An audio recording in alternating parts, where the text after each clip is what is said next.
जो परमात्मा से जोड़ करके रखता है वह दुख हमारे लिए बहुत अच्छा है। भगवान ने कुंती बुआ से कहा, बुआ जी चिंता मत करो, हम आपको ये आशीर्वाद देते हैं, वचन देते हैं कि जब भी आपकी इच्छा हुआ करे आप आंख बंद करके एक बार स्मरण करोगे, हम आपके सामने आ जाएंगे। भगवान ने भीष्म पितामह को भी जीवन मुक्त किया। भीष्म जी ने भगवान से वरदान मांगा है, हे कृष्ण मेरी एक पुत्री है,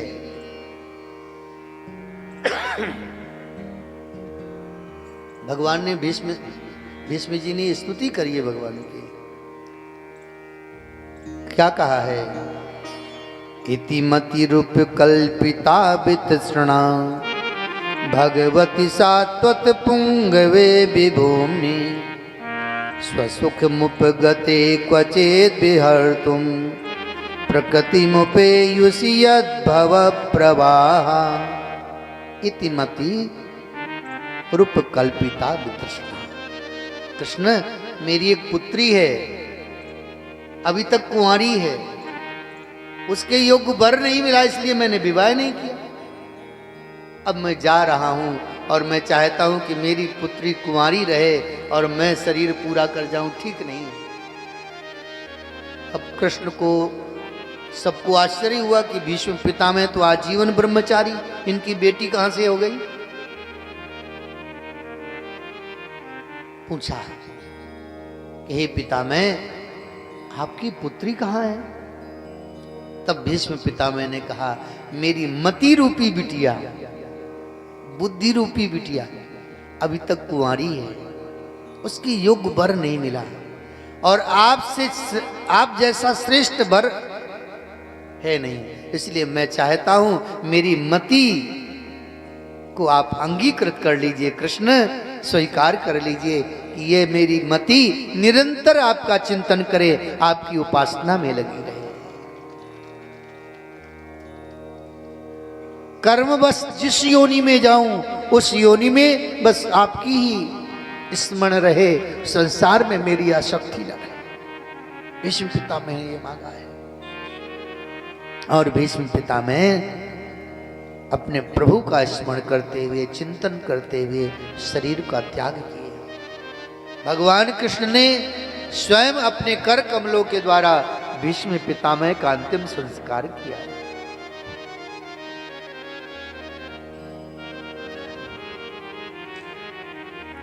भगवान कृष्ण द्वारिका चले गए।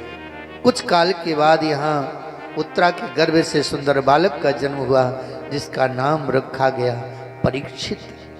बोले परीक्षित महाराज की जय हो। और सब ब्राह्मणों को बुला करके बहुत सारा दक्षिणा दान किया महाराज युधिष्ठिर ने। धीरे धीरे बालक वृद्ध हुआ, सयाना हुआ और सयाने हुए परीक्षित जी पढ़ाई लिखाई हुई, उनका विद्या संस्कार से संपन्न परीक्षित जी का कुछ काल के बाद विवाह हुआ। विवाह के उपरांत परीक्षित जी को हस्तिनापुर के राज सिंहासन पर बैठा दिया गया, उन्हें राजा बना दिया, चक्रवर्ती सम्राट हो गए परीक्षित। और पांचों भाई द्रौपदी को लेकर के स्वर्गारोहण हिमालय में चले गए।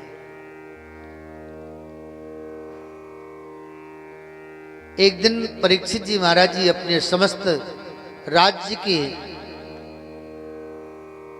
कुशलता का निरीक्षण करने के लिए निकले अश्व पर सवार होकर के, और एक जगह देखा कि एक धर्म रूपी वृषभ जो एक पैर से खड़ा है, पृथ्वी रूपी गाय जो उस वृषभ के पास खड़ी है, दुबली पतली है, कमजोर हो गई है। एक चांडाल डंडे से उस वृषभ को मार रहा है, लेकिन वो एक पैर से कैसे चल सकता है। महाराज परीक्षित की दृष्टि पड़ी और परीक्षित जी ने विचार किया, मैं इस वृषभ के मारने वाले चांडाल का वध करूं। परीक्षित जी क्रोधित हो गए, तलवार निकाल ली, उससे चांडाल का वध करने के लिए चल पड़े। वो चांडाल कोई और नहीं था, वो कली था।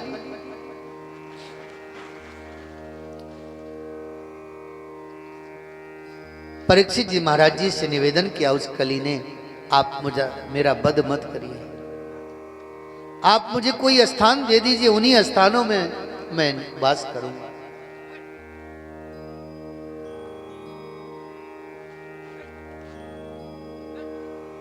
वृंदावन से बच के आए बंदरन से, यहां भी बंदर आ गए। हमारे वृंदावन में आप चश्मा नहीं लगा सकते। हाँ, बहुत बड़े डॉक्टर हैं, चश्मा उतार देते हैं।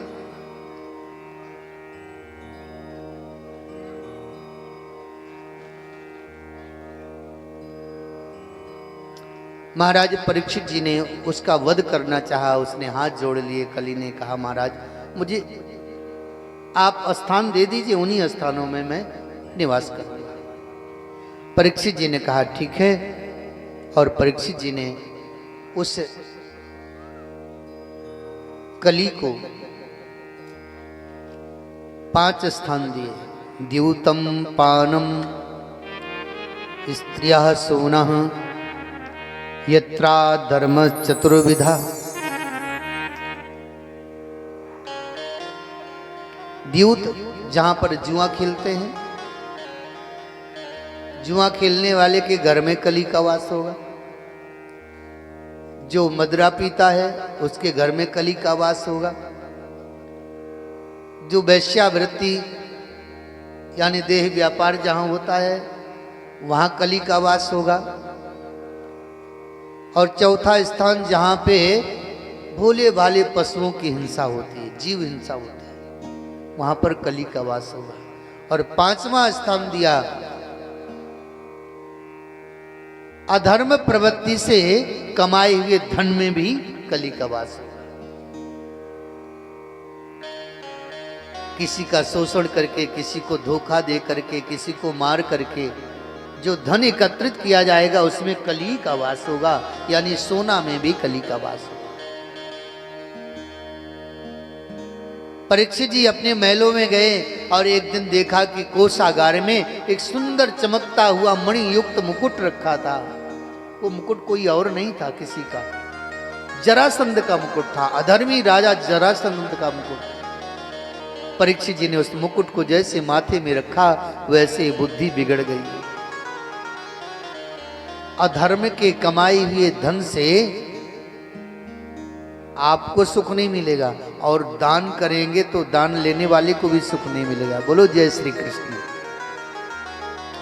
और आप अपने परिश्रम से कमाए हुए धन का अगर दान करोगे तो भजन करने वाले महात्मा की बुद्धि बिगड़ेगी नहीं, भजन बढ़ेगा उसका। जैसे एक बात को ध्यान से सुन लो, जैसे हम लोग जाते हैं ना, भंडारा वंडारा कर देते हैं, करते हैं ना, तो जब कोई दान करने का मन करे ना तो अपना परिश्रम का ईमानदारी से कमाया हुआ धन दान करिएगा। भले ही कम करो लेकिन 1 नंबर का धन होना चाहिए। अगर आपने गलत ढंग से कमाए हुए धन का दान किया तो पहली बात तो गलत ढंग से कमाया गया धन वो दोष लगाया आपको। दूसरा बात, आपने दान किया तो दान लेने वाले की बुद्धि को बिगाड़ दिया, डबल दोष लग गया। वो धन शुद्ध नहीं होगा। उस धन का जो भी उपयोग करेगा उसकी बुद्धि बिगड़ेगी। इसलिए कभी भी किसी संत को या किसी भी ब्राह्मण को या कोई भी सत्कर्म करने की इच्छा करे तो आप 1 नंबर के धन से ही करना है, 2 नंबर के धन से न।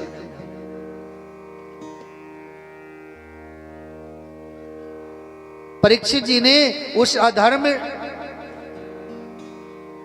जरासंध के मुकुट को माथे पे रखा, उसी समय बुद्धि बिगड़ गई। अरे परीक्षित जी जब गए थे तो क्या मुकुट लगा के नहीं गए थे? क्या मुकुट लगाए हुए थे? जब कली को मारने के लिए गए मुकुट लगाए थे, उस समय कली उनके मस्तक पे क्यों नहीं बैठा? क्योंकि वह धर्म युक्त मुकुट था, उसमें अधर्म नहीं था। महाराज युधिष्ठिर का मुकुट था, वह धर्मराज का मुकुट था।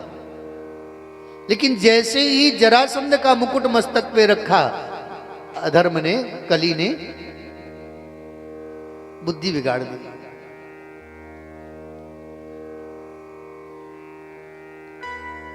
महाराज परीक्षित सोचने लगे, हम आखेट करने जाएंगे। जो राजा परीक्षित आज तक किसी जीव की हिंसा नहीं करी है, आज वह परीक्षित वन में आखेट के लिए निकल पड़े। भोले भाले जीवों की हिंसा करी दिन भर, और सायंकाल के समय जब प्यास लगी, सोचा कहीं जल मिल जाए। समीक ऋषि के आश्रम में पहुंच गए। समीक ऋषि उस समय समाधि अवस्था में बैठे थे। संध्या बेला, संध्या उपासना कर रहे थे। परीक्षित जी ने देखा कि ये महात्मा कितना पाखंडी है। अब देखिए, बुद्धि बिगड़ जाने से अच्छाई में बुराई दिखने लगती है, सत्य में असत्य दिखने लगता है।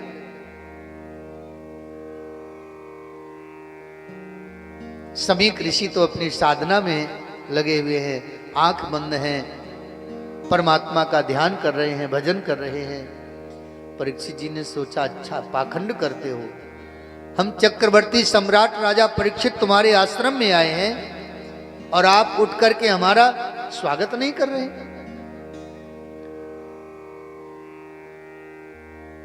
दंड मिलना चाहिए, इसके बदले तो है।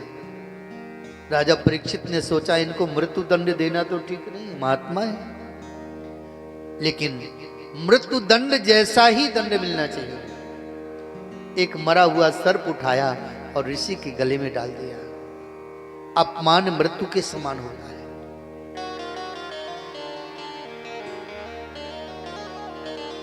परीक्षित जी अपने महलों में गए और जैसे वो मुकुट उतारा, वैसे बुद्धि उनकी जागृत हो गई। अरे मैंने कितना बड़ा अपराध कर दिया। एक संत के गले में मैंने मृत सर्प डाल दिया। अब तो परीक्षित को बहुत पीड़ा हुई, बड़ी ग्लानि हुई। मन में आया कि इस पाप का प्रायश्चित क्या होना चाहिए। आज मैं राजा हूं, मैंने ये अपराध किया है। अगर मेरी प्रजा मेरी जगह होती, वो अपराध करती, तो मैं मृत्यु दंड देता उसे। विद्वानों को बुलाया परीक्षित जी ने, ब्राह्मणों के मध्य में खड़े होकर के हाथ जोड़ करके अपनी बात रखी। मुझसे आज ये अपराध हो गया है, हे ब्राह्मण देवताओं, इसका दंड क्या मिलना चाहिए, इसका प्रायश्चित क्या होना चाहिए, आप निसंकोच निर्भय होकर के कहिए। ब्राह्मणों ने विचार किया और यहां समीक ऋषि के बालक सरंगी सरोवर में स्नान कर रहे थे।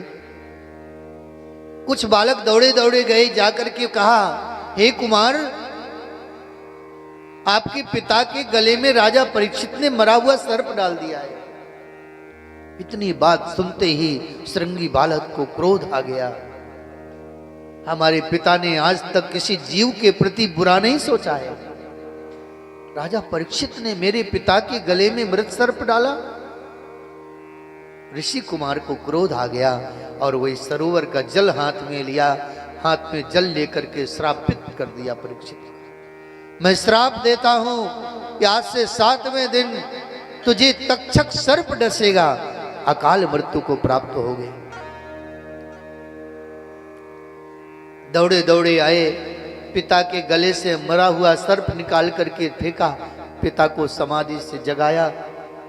समीक ऋषि ने कहा, पुत्र क्या बात है, इतने क्रोधित क्यों दिख रहे हो? सरंगी बालक ने कहा, पिताजी, राजा परीक्षित ने आपके गले में मरा हुआ सर्प डाल दिया था। कोई बात नहीं बेटा। अरे इस समय पुष्प का हार नहीं था, राजा ने सोचा कि ऋषि का मैं स्वागत सत्कार कैसे करूं, ऋषि की पूजा कैसे करूं। अरे भैया, गले में डाला ही तो है, हार डाले या मरा हुआ सर्प डाले, संत वही है जो अपमान में भी अपने सम्मान को देखे। दुखे सुखे समय कृत्वा लाभा लाभव जया जय, जिसमें इन सब में समानता का भाव हो वही तो संत है। समीक ऋषि ने कहा, तो क्या बिगड़ गया हमारा? कुछ देके ही तो गए, कुछ लेके तो नहीं गए ना। लेकिन तुम्हें क्रोध क्यों आया? बोले पिताजी हमने श्राप दे दिया उसको, आज से 7वें दिन उसकी अकाल मृत्यु होगी, तक्षक सर्प डसे। अब तो समीक ऋषि को बड़ा दुख हुआ, कुमार तुमने ठीक नहीं किया। राजा धर्मात्मा है, किसी कारणवश उससे अपराध हो जाए, हो गया अगर, तो हम संत हैं, क्षमा कर सकते हैं। इतना बड़ा अपराध नहीं किया जितना बड़ा तुमने दंड दिया है राजा का। लेकिन ब्राह्मण बालक का श्राप है, ये मिथ्या नहीं हो सकता है। एक गौरमुख नाम के शिष्य को बुलाया और कहा, जाओ राजा परीक्षित को सावधान कर दो। वह बालक गया और वहां तो विशाल सभा विद्वानों की लगी थी। जैसे राजा परीक्षित की दृष्टि उसे ऋषि कुमार पर पड़ी, दौड़ पड़े राजा परीक्षित, चरणों से लिपट गए। लगता है मेरे पाप का प्रायश्चित करने के लिए आप मुझे मेरे यहां आए हैं। तुरंत ले गए महल में, सुंदर सिंहासन में बैठाया, आदर पूर्वक उनसे उनका पूजन किया। ऋषि कुमार ने बताया कि हे राजन, आपको श्राप लग गया है, आज से 7वें दिन तुम्हारी मृत्यु।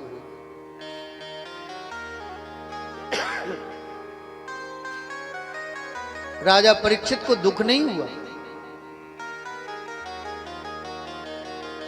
कर्म का फल अगर मिल जाए तो दुख नहीं होना चाहिए, प्रसन्न होना चाहिए कि प्रभु ने कृपा करके मेरी पाप की गठरिया को हल्का कर दिया। लेकिन हम आप दुखी होते हैं। शरीर में कोई व्याधि आ जाए, रोग आ जाए तो दुखी नहीं होना है, प्रसन्नता पूर्वक भोगना है। क्योंकि जो दुख आया है वह हमारे किए कर्म का परिणाम है। किसी में ताकत नहीं है कि आपको दुख दे सके। जो भी कुछ हमारे जीवन में हमें दुख मिल रहा है वह हमारे कर्मों का परिणाम है। प्रसन्नता पूर्वक उसका भोग करो। परीक्षित जी ने पुत्र जन्मेजय को बुला करके राजा बना दिया, तिलक कर दिया। तुरंत गंगा के किनारे चल पड़े और मस्ती में, भाव में चिंतन करते जा रहे हैं परीक्षित जी। बीते गए दिन भजन बिना,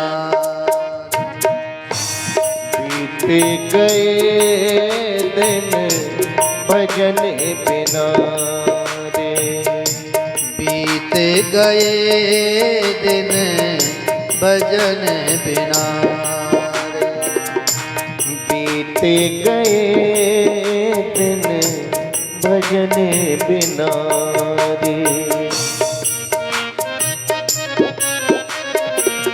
भजन बिना रे भाई, भजन बिना रे, बीते गए दिन भजन बिना। ओ बीते गए दिन भजन बिना रे,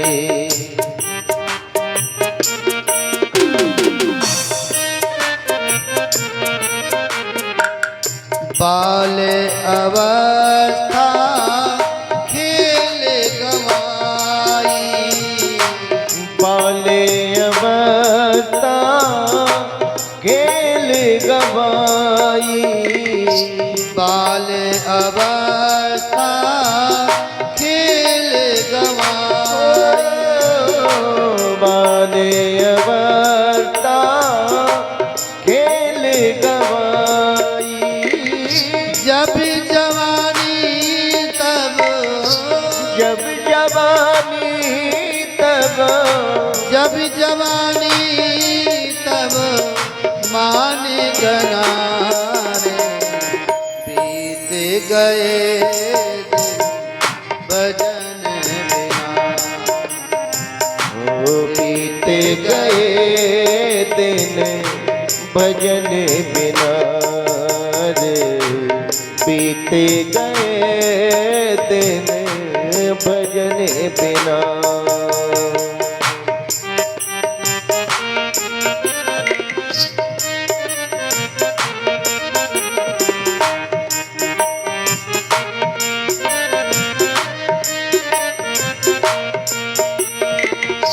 काहे के कारण जन्म गवाए काहे के कारण जन्म गवाए काहे के कारण जन्म गवाए काहे के कारण जन्म गवाए आ जाऊं न मिटी तोरी ओ जाऊं न मिटी तोरी आ जाऊं न मिटी तोरी मान तृष्णा रे बीत गए भजन ओ बीत गए दिन भजन बिना रे बीत गए दिन भजन बिना रे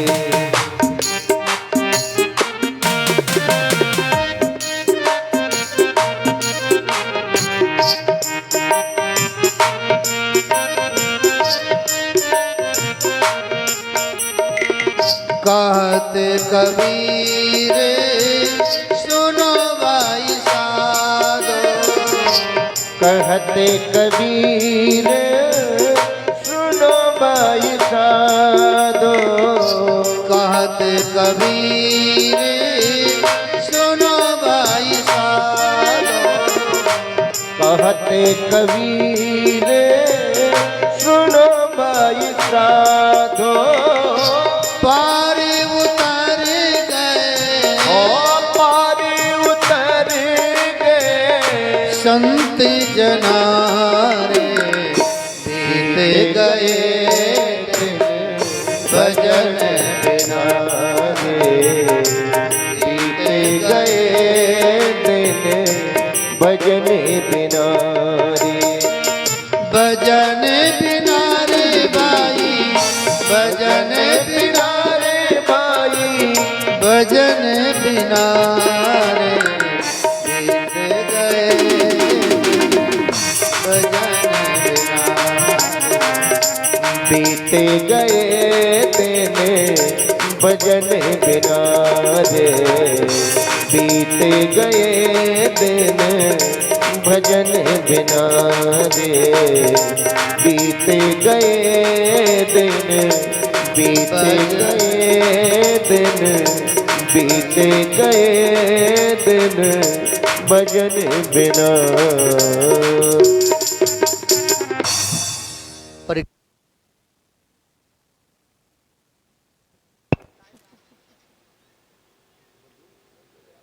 प्रबल वैराग्य हुआ।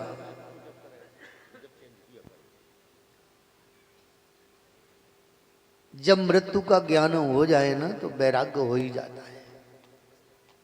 हम आपको भी कोई बता दे कि कल सुबह 8 बजे आप पधार जाएंगे, तब आपको अच्छा लगेगा कुछ? फिर तो आप जल्दी से अपने पुत्र बहुओं को बुला के कह देंगे भैया संभालो, अब हमारे बस का नहीं, हमें तो कल पधार नहीं है।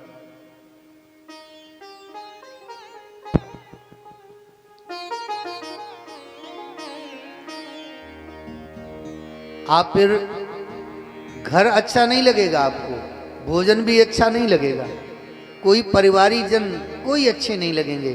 फिर तो लगेगा हे भगवान अब कल तो हमें पधार नहीं है। महाराज परीक्षित को यह ज्ञान हो गया है कि 7वें दिन हमारी मृत्यु हो जाएगी। अच्छा, महाराज परीक्षित को तो यह ज्ञान है कि 7वें दिन मृत्यु होगी, यानी 7 दिन के बीच में मरने वाले नहीं है। ये कन्फर्म है ना, ये तो गारंटी है कि 7वें दिन मृत्यु होगी, 6 दिन मरने वाले नहीं है। लेकिन हम आपको तो ना कोई गारंटी पत्र नहीं है ना, कहो अभी बोल रहे हैं तुरंत पधार जाए। परीक्षित जी को 7 दिन का फुल टाइम मिल गया है, 7वें दिन मरेंगे।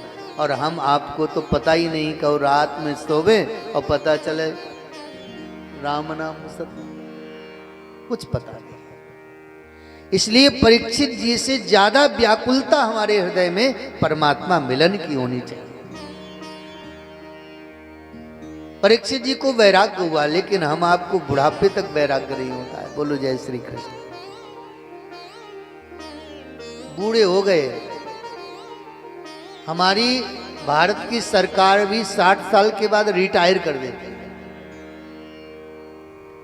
60 साल तक काम कराती है, इसके बाद कहते तुम आप चलने लायक नहीं हो, भजन करो।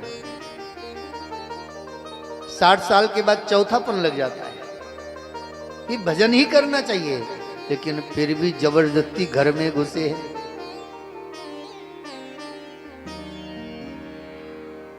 नहीं, घर में रहिए, लेकिन घर को अपने अंदर मत रखिए। घर में रहना बुरी बात नहीं है, लेकिन अब जहां जाएं तो घर को लेकर के जाएं साथ में, ये बुरी बात है। जब कथा सुनने आवे तो घर को घर में ही छोड़ करके आवे। हम यहां कथा में आए तब भी घर साथ में आता है। सासू जी आ जाए कथा सुनने, अब पीछे पीछे बहू भी आ जाए तो सास तुरंत पूछती हैं ताला लगा के आई हो ना? हाँ ताला तो लगाया ही। अच्छा खींच के देखा है कि नहीं देखा है? यानी कथा में भी घर है। घर में कथा हो जाए तो क्या बात है, आनंद हो जाए। लेकिन घर में कथा नहीं होती है, कथा में घर आ जाता है। बोलो जय श्री कृष्ण। परीक्षित जी गंगा के तट पर गए हैं, गंगा के किनारे दर्भासन में बैठे। जो सिंहासन में बैठने वाले परीक्षित दर्भासन में बैठे। दिव्य वस्त्र और आभूषणों से सदैव श्रृंगारित रहने वाले परीक्षित आज केवल एक वस्त्र धारण किए हैं, धोती आदि ओढ़े आदि पहने हैं। प्रबल वैराग्य है। मृत्यु आए उससे पहले हम परमात्मा से मिल लें, यह तड़पन है हृदय।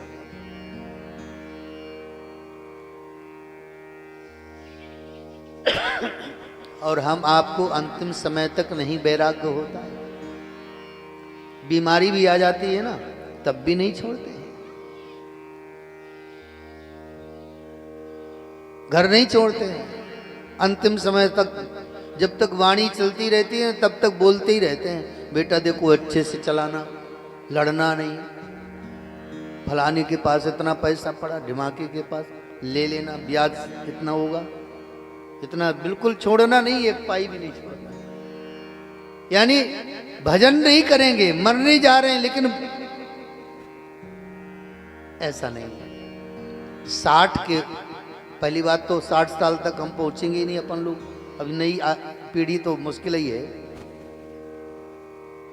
लेकिन प्रयास ये होना चाहिए कि अब 60 साल के बाद जब आप पुत्र पुत्रियों से भी पूर्णतः मुक्त हो जाएं, अब आपकी जिम्मेवारी समाप्त हो जाए, तो अपने पुत्र को पूरा कुछ सौंप देना चाहिए। अब आप केवल भजन करने के लिए तैयार हो जाइए। जो बचा हुआ जीवन है अब हम गोविंद का भजन करें।